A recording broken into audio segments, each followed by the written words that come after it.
आज ना एक बहुत ही प्यारी सी कहानी सुनते हैं। ये कहानी है शांतिपुर गांव की और वहां रहने वाली दादी जी की। एक ऐसी महिला जिन्होंने अपने पूरे गांव को एक नई राह दिखाई।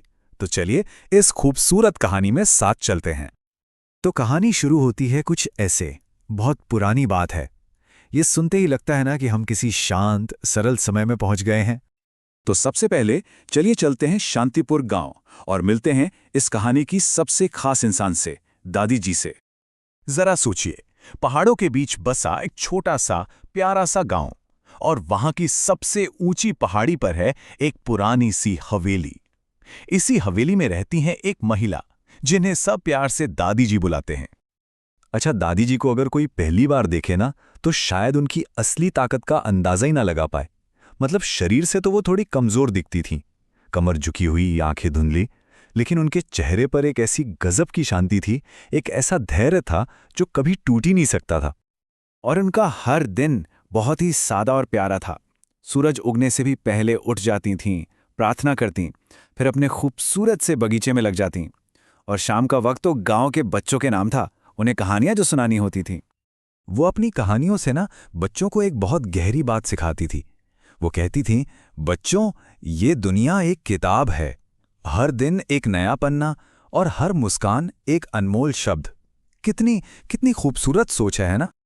लेकिन शांतिपुर में हमेशा सब कुछ इतना शांत और अच्छा नहीं रहने वाला था। बहुत जल्द गांव पर एक बहुत बड़ी मुश्किल आने वाली थी। और वो मुश्किल थी एक भयानक सूखा। ऐसा सूखा कि खेत फटने लगे, कुओं का पानी पाताल में चला गया और गांव वालों के चेहरे पर चिंता की लकीरें गहरी होती चली गईं। जब सारे रास्ते बंद हो गए तो हताश गांव वाले अपनी आखिरी उम्मीद लेकर पहुंचे उस एक इंसान के पास जिस पर उन्हें खुद से ज्यादा भरोसा था, दादी जी। सबने दादी जी को घेर लिया और बस एक ही सवाल पूछा, दादी जी, अब क्या करें? इस मुसीबत से कैसे बचें? पूरे गांव की नजरें बस उनके जवाब पर टिकी थीं। और दादी जी का जवाब बहुत ही सरल, लेकिन उसमें बहुत बड़ी ताकत छिपी थी। उन्होंने कहा, घबराओ नहीं, अब हमें प्रकृति की सेवा करनी होगी। मतलब चिंता करने से नहीं, काम करने से बात बनेगी। और बस दादी जी के इन शब्दों ने जैसे सब में एक नई जान फूंक दी। यहीं से शुरू होता है कहानी का वो हिस्सा जहां पूरा गांव एक होकर नामुमकिन को मुमकिन कर देता है। तो रास्ता क्या था? देखिए, 3 कदम थे। सबसे पहला और सबसे जरूरी, एकजुट होना। पूरा गांव एक हो गया। दूसरा, उन्होंने मिलकर सूखी नदी को साफ करना शुरू किया, पत्थर हटाए, मलबा निकाला। और तीसरा, उन्होंने विश्वास रखा अपने काम पर और एक दूसरे पर। और पता है सबसे कमाल की बात क्या थी? दादी जी ने सिर्फ सलाह नहीं दी, वो अपनी कमजोर आंखों और कांपते हाथों से खुद काम में जुट गईं। उन्हें ऐसा करते देख गांव वालों का जोश और हिम्मत 100 गुना बढ़ गया। अब गांव वालों की ये जो दिन रात की मेहनत थी, उनका जो अटूट विश्वास था, उसका फल मिलने का समय आ गया था। कई दिन, कई हफ्ते बीत गए।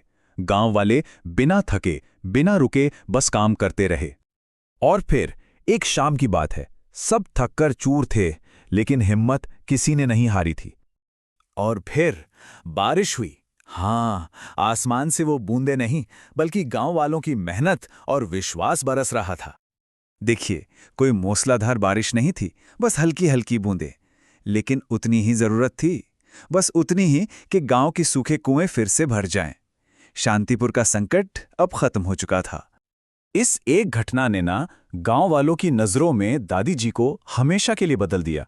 वो अब सिर्फ एक बुजुर्ग महिला नहीं थीं, वो तो गांव की आशा, उनके विश्वास और उनकी एकता की शक्ति का एक जीता जागता प्रतीक बन गई थीं। और वो जो पहाड़ी पर अकेली सी दिखने वाली हवेली थी, अब वो अकेली नहीं थी। वो तो गांव वालों के प्यार और विश्वास से भर चुकी थी। दादी जी को अब एक बहुत बड़ा परिवार मिल गया था। तो कहानी तो यहां खत्म हो जाती है, लेकिन एक सवाल छोड़ जाती है।